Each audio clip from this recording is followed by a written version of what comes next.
Matthieu 3,11. Moi je vous baptise d'eau pour vous amener à la repentance, mais celui qui vient après moi est plus puissant que moi, c'est-à-dire qu'il a plus d'autorité que moi. Et je ne suis pas digne de porter ses souliers.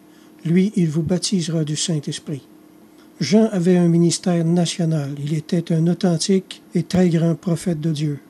Moi, personnellement, j'ai connu des pasteurs qui disaient « Quand vous m'écoutez, c'est le Christ que vous écoutez. Puis quand vous me désobéissez, c'est au Christ que vous désobéissez. » Mais en psychologie, on appelle ça le complexe messianique, je pense. C'est un désordre mental.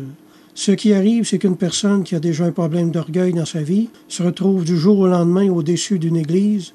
Son problème d'orgueil prend des proportions démesurées. Il se change même en mégalomanie.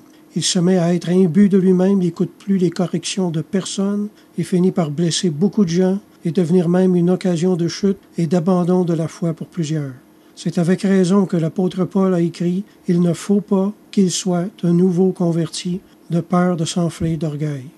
La vérité, c'est que personne dans l'Église n'a présentement ou n'aura jamais l'autorité du Christ sur les gens. C'est impossible. N'essayons pas de mettre les souliers du Christ. Jésus, chose trop grande pour nous. Laissons Jésus dans ses souliers puis contentons-nous des nôtres, même s'ils ne sont pas aussi grands qu'on voudrait des fois. Je répète que la seule personne que nous pouvons suivre les yeux fermés, c'est le Christ Jésus lui-même.